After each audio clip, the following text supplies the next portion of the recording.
আসসালামু আলাইকুম সবাইকে। আজকের ভিডিওটাতে এর আগে যে মাদারবোর্ডটা আপনাদেরকে দেখাইছিলাম asrock-এর B250 মাদারবোর্ড, গেমিং সিরিজের মাদারবোর্ড, এই মাদারবোর্ডটা পাঠিয়েছিল নড়াইল থেকে। আমি বলছিলাম যে এখানে আমি এটার ভিডিও দিয়েছিলাম আনবক্সিংয়ের ভিডিও, এবং বলছিলাম যে এটার প্রবলেমটা কি আছে। ওনার সাথে আমি টোটাল কথোপকথন এবং স্ক্রিনশটগুলো আপনাদেরকে দেখিয়েছিলাম।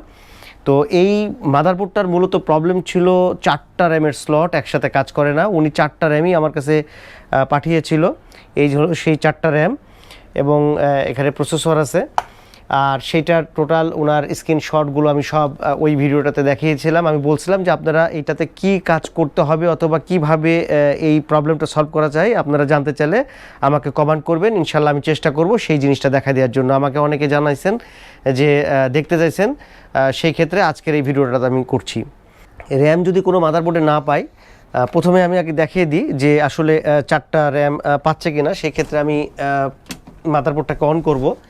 মাদারবোর্ডটাকে অন করলে 4টা র্যাম পাচ্ছে কিনা আমরা সেই বিষয়টা আগে দেখব। তো ওনার মূল প্রবলেমটা ছিল যে 2টা র্যাম যদি পাই তাহলে এই পাশে 2টা স্লটে র্যাম পাবে না, মানে 2টা র্যাম সব সময় পাই, 2টা র্যাম পায় না, কিন্তু 4টা র্যামই কিন্তু ভালো আছে। তো এইটা হলো মূল প্রবলেম। তো আসলে এইটা কিন্তু নির্দিষ্ট কোনো নিয়ম নাই যে আপনার হচ্ছে দেখেন ডিসপ্লে চলে আসছে।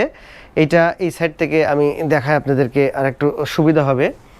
দেখেন 4টা র্যাম যে 4টা স্লটে আছে সেটা দেখাচ্ছে, এবং এখানে এটার যে সিরিজ 250 সিরিজ, সেই সিরিজটা দেখাচ্ছে গেমিং K4 সিরিজ 4টা র্যামের স্লটেই কাজ করছে। এই সেই 4টা র্যাম, এটা ছিল ওনার প্রবলেম। তো এটা পাচ্ছিল না, এই প্রবলেমের কারণে আমাদের কাছে পাঠাইছিল। তো আসলে এই মাদারবোর্ডটার কী হয়েছিল সেটা আজকে আলোচনা করব। তবে আপনারা র্যাম যদি এরকম স্লটে ডিস্টার্ব দেয় তাহলে সেই ক্ষেত্রে একটা নির্দিষ্ট কাজ করলেই যে বারবার সমাধান হয়ে যাবে তা না। এক একটা বিষয়, এক একটা বোর্ডে এক এক রকম প্রবলেম হতে পারে। সবগুলো বিষয় নিয়ে আলোচনা করব।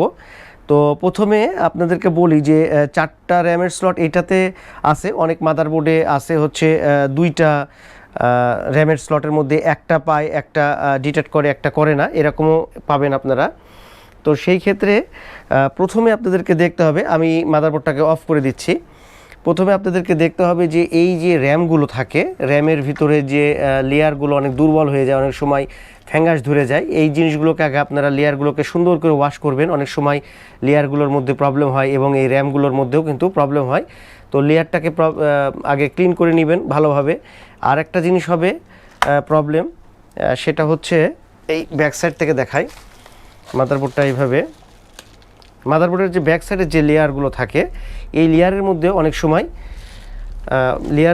সময় আপনারা দেখবেন যে লেয়ার কিন্তু কেটে যায়। সেক্ষেত্রে কিন্তু র্যাম স্লট ডিস্টার্ব দিবে। তো সেই জিনিসটা আপনাদেরকে খেয়াল করতে হবে যে কোনো লেয়ারে কোনো প্রবলেম আছে কি না। প্রসেসরের একটা প্রবলেম হয় যেটার কারণে আপনার র্যাম স্লট হয়তো অনেক সময় কাজ করবে না।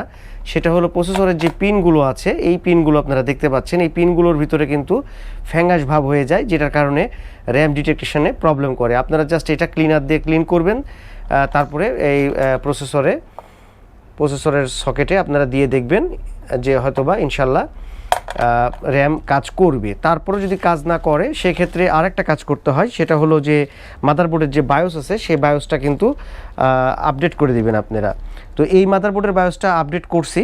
এখন এই মাদারবোর্ডটা হচ্ছে asrock-এর B250। মাদারবোর্ডের বায়োস কীভাবে আপডেট করবেন সেটা যদি আপনারা করতে চান, এভাবে আপনারা করতে পারেন। আচ্ছা, আমি এইভাবে সার্চে দিই, এই যে asrock-এর মডেলটা চলে আসছে। দেখেন এই মডেলটার সাথে এখানে যে মডেলটা দেওয়া আছে একই মডেল। এই যে এখানে মডেলটা দেওয়া আছে। জাস্ট এখানে আমাদেরকে যেতে হবে, যাওয়ার পরে এখানে দেখতে হবে সাপোর্ট কোথায় আছে। এইখানে সাপোর্ট পেয়ে গেছি। সাপোর্টে গিয়ে এই যে বায়োসে ক্লিক করার পরে আপনারা আপডেট ফাইল যেটা আছে সেটা নেবেন। একটা গ্লোবাল ভার্সন থাকে, একটা চায়না ভার্সন থাকে। তো আমরা নেব হচ্ছে গ্লোবাল ভার্সন। ক্লিক করব, ক্লিক করলে ডাউনলোডটা হয়ে যাবে। ডাউনলোডটা নিয়ে নেবেন। আর এই মাদারবোর্ডের একটা প্রবলেম আছে, সেটা কোন জায়গাতে আমি সেটাও দেখা দিচ্ছি। আচ্ছা, এই যে ডাউনলোড হলো, ডাউনলোড হওয়ার পরে যেটা বায়োসটা কিন্তু চলে আসছে, জিপ হয়ে চলে আসছে। এটা ভিতর থেকে জাস্ট আপনারা এই জিপ ফাইল যেটা আসে সেটা থেকে আপনারা বের করে নেবেন, আনজিপ করতে পারেন অথবা এরকম করে বের করে নেবেন।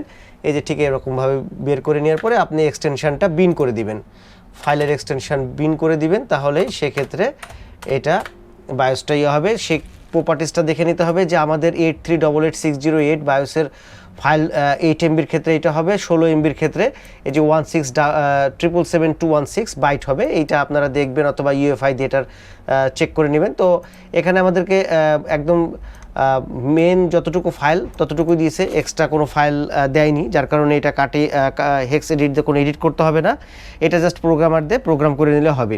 তো এই মাদারবোর্ডটার আমি বায়োস আপডেট করছি, আপডেট করে দিয়েছি। ডিসপ্লেটা দেখে নিই। আর এই মাদারবোর্ডটাতে অ্যাকচুয়ালি কী কারণে অ্যাসরক চলে আসছে দেখেন, এবং 4টা র্যামই ডিটেক্ট করবে। তো আপনারা আমি যেই প্রসেসগুলো বললাম, আপনারা যদি আপনাদের মাদারবোর্ডে র্যাম ডিটেকশনে প্রবলেম করে, স্লটে প্রবলেম করে, তাহলে সেক্ষেত্রে আপনারা স্লট ভালোভাবে ক্লিন করে নেবেন, তারপরে প্রসেসরটা ক্লিন করবেন তার লেয়ারগুলো, এবং ব্যাক সাইডে র্যামের ব্যাক সাইডে কোনো যদি লেয়ার নষ্ট থাকে সেটা চেক করবেন। ফাইনালি আপনারা বায়োস আপডেট করবেন। ওনার প্রসেসরটা হচ্ছে এইটা, হাশেম আলী ভাইয়ের প্রসেসর হচ্ছে এটা ছিল i3 7 জেনারেশন। সেটা আপনারা যখন আমি এখানে ভিডিওটা আনবক্সিং করছিলাম মাদারবোর্ডটা, সেই ভিডিওটা যদি দেখেন তাহলে সেক্ষেত্রে আপনারা দেখতে পাবেন যে ওখানে আমি বলছিলাম যে i3 7 জেনারেশনের মাদারবোর্ড উনি পাঠিয়েছে। প্রসেসরে হচ্ছে 4টা র্যাম একসাথে মানে নিতে পারে না, এটা হলো প্রসেসরের প্রবলেম হয়ে গেছে। আমি দেখেন মাদারবোর্ডটা অফ করলাম, অফ করে এই প্রসেসরটা বসাবো। এটা ওনার প্রসেসর, হাশেম আলী ভাইয়ের প্রসেসর। আসলে মাদারবোর্ডের কিন্তু কোনো প্রবলেমই হয়নি, অ্যাকচুয়ালি এই মাদারবোর্ডের কোনো প্রবলেম হয়নি। এই মাদারবোর্ডের প্রবলেমটা ছিল প্রসেসরে।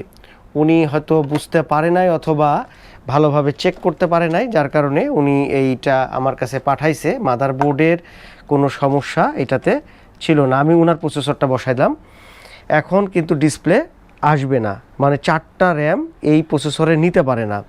আমি যদি এখনই 2টা র্যাম করে দিই, 2টা র্যাম মাদারবোর্ড থেকে খুলে ফেলি, তাহলে কিন্তু ডিসপ্লে চলে আসবে। দেখেন ডিসপ্লে নাই। আচ্ছা, আমি পাওয়ার বন্ধ করতেছি। পাওয়ার বন্ধ করে আমি এই 2টা র্যামকে মাদারবোর্ড থেকে জাস্ট ওপেন করে ফেলতেছি। এবার দেখবেন ডিসপ্লে চলে আসবে। এটা হলো এই প্রসেসরের দুর্বলতা, যে কোনো কারণে প্রসেসরটা প্রবলেম হয়েছে। আচ্ছা, আমি এবার আবার মাদারবোর্ড ওপেন করলাম। তো সেই ক্ষেত্রে আপনারা এবার ডিসপ্লে দেখেন চলে আসবে। তো হাশেম আলী ভাইয়ের মাদারবোর্ডের প্রবলেম ছিল মূলত এইটাই। তো উনি আসলে ট্রেস আউট করতে ভুল করছে, অথবা যদি উনি আরেকটা প্রসেসর দিয়ে চেক করতো তাহলেই উনি কিন্তু রেজাল্টটা পেয়ে যেত। তো অ্যাসরক চলে আসছে। এবার আমরা যদি স্লটটা দেখি, আমরা দেখব দেখেন 2টা স্লটে 4GB করে র্যাম পাচ্ছে, এবং হচ্ছে এইখানে i3 আমি আরেকটু i3 7 জেনারেশন যে হলো প্রসেসর। তো ওনার প্রসেসরে মূলত 2টা র্যাম ডিটেক্ট করতে পারে আর 2টা র্যাম নিতে পারে না। এটা হলো ওনার প্রসেসরের প্রবলেম, মাদারবোর্ডের কোনো সমস্যা নাই। তো তারপরও আমি মাদারবোর্ডের বায়োসটা আপডেট করে দিয়েছি, যে সেক্ষেত্রে হয়তো মাদারবোর্ডটা আরও ভালো চলবে সেই জন্য। তো নড়াইল থেকে পাঠানো এই অ্যাসরক মাদারবোর্ডের প্রবলেম ছিল এইটাই, যে আসলে এই মাদারবোর্ডের কোনো প্রবলেমই নাই, প্রবলেমটা ছিল প্রসেসরে। আর আমি মাদারবোর্ডের আনবক্সিংয়ের সেই ভিডিওটা দিয়েছিলাম, যে উনি যে এই প্রবলেমে আমাকে বলছিল যে 4টা র্যামের স্লট কাজ করে না, এটা ছিল তার প্রবলেম। তো গাইস, আপনাদেরকে জানালাম যে আসলে মাদারবোর্ডের যদি র্যাম স্লট কাজ না করে তাহলে সেক্ষেত্রে আপনারা কি চেক করবেন অথবা কি প্রসেসগুলো নিতে পারেন। প্রত্যেকটা মাদারবোর্ডের ক্ষেত্রে একই নির্দিষ্ট নিয়ম কখনো হবে না। এক একটা মাদারবোর্ডের এক এক রকম প্রবলেম হতে পারে, এক একটা মাদারবোর্ডের সেই অবস্থা অনুযায়ী আপনাদেরকে কাজ করতে হবে। যদি ভিডিও ভালো লাগে অবশ্যই লাইক করবেন, আর আমার চ্যানেলকে অবশ্যই সাপোর্ট দিবেন। সাপোর্ট দেওয়ার জন্য যেটা করতে হবে সেটা হলো অবশ্যই সাবস্ক্রাইব করতে হবে। ভালো থাকবেন সবাই। সে আশায় আজকের মতন আল্লাহ হাফেজ, আসসালামু আলাইকুম।